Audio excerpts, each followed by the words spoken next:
जय भगवान श्री कृष्ण जी। अक्सर लोग मुझसे पूछते हैं कि क्या भगवान को प्रसन्न करने का कोई तरीका आपके पास है? अगर है तो मुझे बताइए।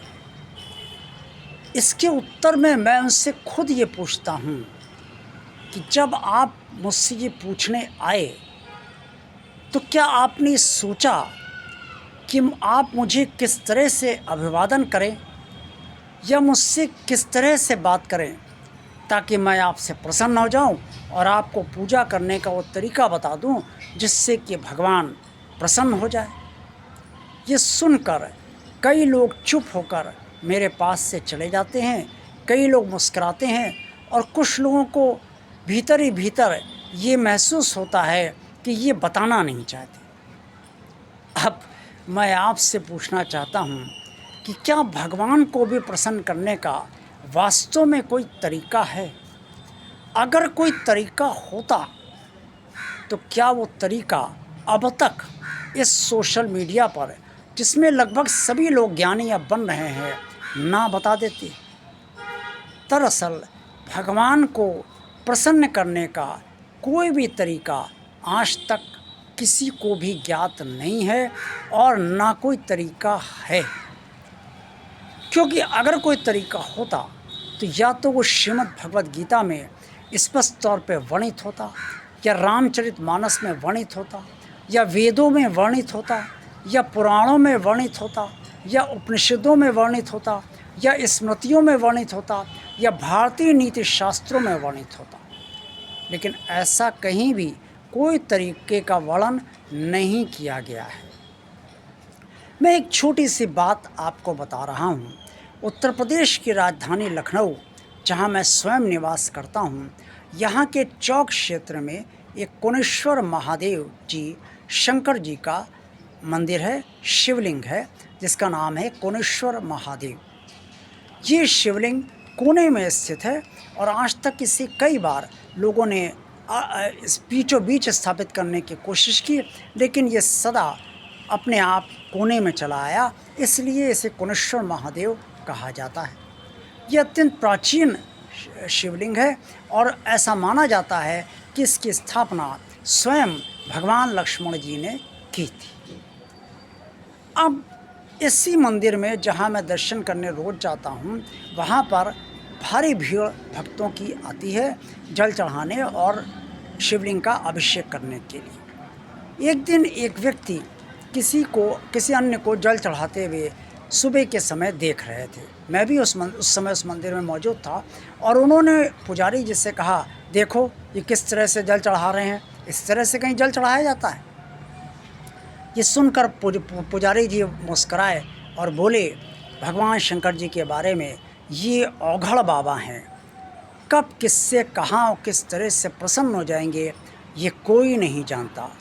इनके लिए कोई तरीका पूजा का नहीं है, ये तरीके हमने और आपने बनाए हैं।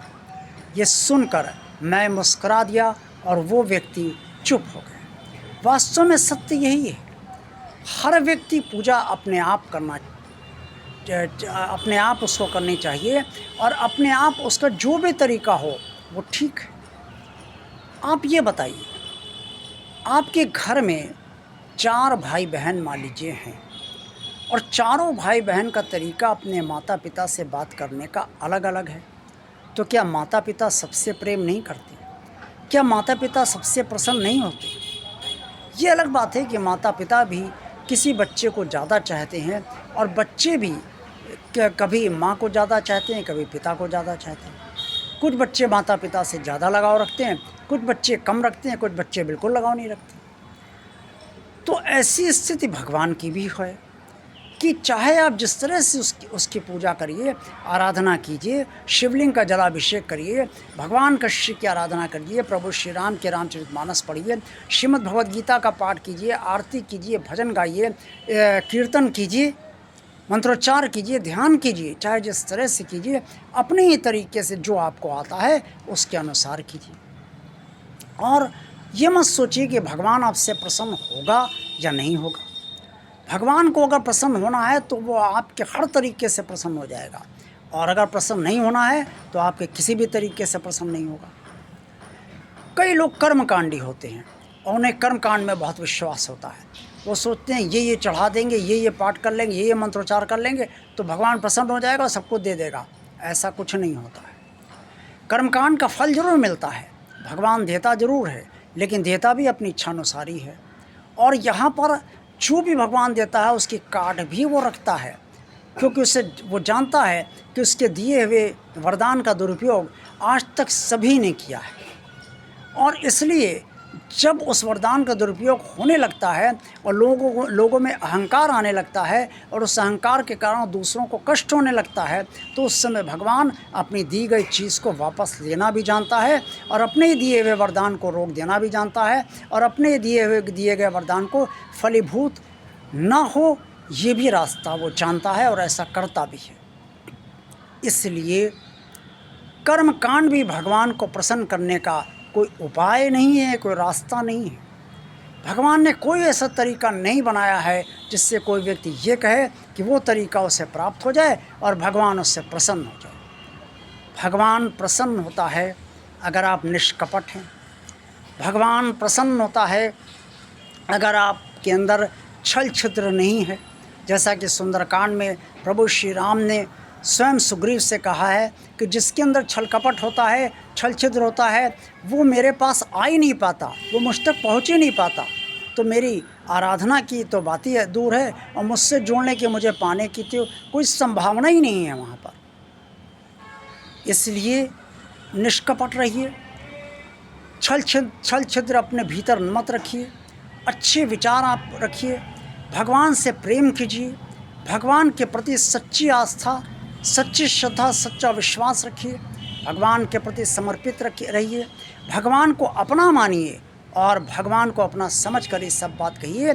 भगवान आपसे वास्तव में प्रसन्न कब होगा, या प्रसन्न है या प्रसन्न कितना है, ये सब बातें आप भगवान के लिए छोड़ दीजिए, क्योंकि वही जानता है कि वो कितना प्रसन्न है और कितना कहाँ तक वो प्रसन्न है और कहाँ तक अप्रसन्न है। अप्रसन्न है तो क्यों है, प्रसन्न है तो क्यों है। तो ये सब बातें आप भगवान के ऊपर ही छोड़ दीजिए। आप अपना कर्म करते रहिए और अच्छे कर्म कीजिए और जहाँ कोशिश यही कीजिए कि आपके कारण किसी को अकारण और अनैतिक पीड़ा ना पहुँचे। मेरा विश्वास है कि इससे बढ़कर अन्य कोई रास्ता भगवान को प्रसन्न करने का नहीं है। अगर कोई आपके पास है तो उसे भगवान और आप चैनल को कमेंट्स करके अवश्य बताइए। देखते रहिए भगवान और आप चैनल। वीडियो पसंद आया तो लाइक कीजिए, चैनल को सब्सक्राइब कीजिए, अगर नहीं किया है तो चैनल को शेयर कीजिए। भगवान और आप चैनल के प्लेलिस्ट भी अवश्य देखिए। आज के वीडियो के बारे में कमेंट्स अवश्य कीजिए। आप सभी का कल्याण हो। जय भगवान श्री कृष्ण जी।